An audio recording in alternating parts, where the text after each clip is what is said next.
Ay parang timang.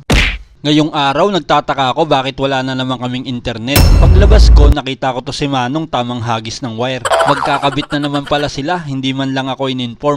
Hindi tuloy natapos yung pinapanood kong lutong ulam na lulutuin ko sana ngayon. Andun pa lang ako sa nagigisa ng sibuyas, biglang nawala yung net. At dahil dyan, dito na muna ako bibili ng ulam. Masarap din naman ang mga luto dito ni ate. Palagi pang masaya yung bantay.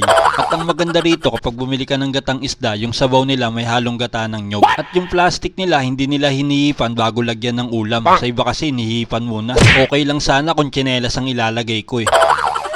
Kinagabihan, bumalik na ang internet, kaso 10:35 na. Hinihintay ko na lang may bumili o kaya mag 10:45 magsasara na ako. Kung pwede nga lang alas 12 na magsara dito sa barangay namin, gagawin ko, kaso bawal kasi may curfew na dito. Sa umaga kasi, halos alas 8 na ako nagbubukas kasi nga hating gabi na rin kami nakakatulog. Syempre may internet tapos nanonood ng movie. Plus mo pa yung may tindahan ka, tamang food trip pa yung mga anak mo.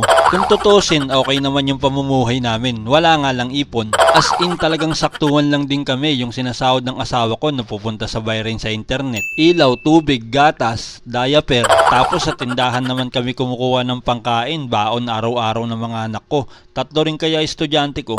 Mahirap pa talaga ang buhay kapag may mga estudyante ka pang pinapaaral. Pero ang maganda ron, pag napagtapos mo silang lahat, sulit lahat ng pagod mo. Oo, sabihin na nating libre na magpaaral ngayon. Pero yung araw-araw na pangangailangan nila sa school, hindi naman libre yun. Talagang hanapin mo yan ng sarili mong sikap. Minsan nga ipapangutang mo pa yan, wag lang umabsent anak mo sa school. Tapos minsan may mga biglaang gastos din sa school, katulad ng mga film showing at field trip. Siyempre, kung kaya naman natin, pinapasama natin yung mga bata sa ganun. Pero kapag minsan, kapos, hindi natin napapasama. Oo nga pala, 10:45 na, magsasara na ako. Bali, sarado na nga pala lahat ng tindahan dito, ako lang ang natitira.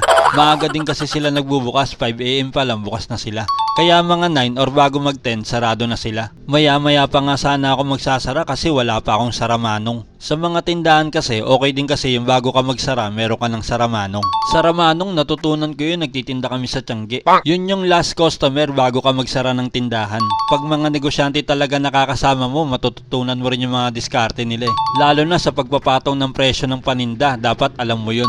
Hindi porket parehas ang puhunan, parehas na rin ang presyo kapag binenta. Meron kasi parehas nga ng puhunan, pero hindi sila parehas mabilis mabenta. Yung isa kasi minsan tumatagal pa ng ilang buwan o ilang araw. Tapos yung isa naman, mabilis agad mabenta, nauubusan ka kagad ng stock. Isipin mo, kung ikaw negosyante, saan ka magpapatong ng mas mataas na presyo? Sa mabilis mabenta o sa mabagal mabenta? Gusto ko sana sabihin ng sagot, kaso baka may mga mag-comment ng mga negosyante na mali ako. Basta ako, ang Ligo Sardines 35, ang Malboro 15. O paano? Hanggang dito na lang ulit mga timang. Salamat sa panonood. Pa-share naman po, please.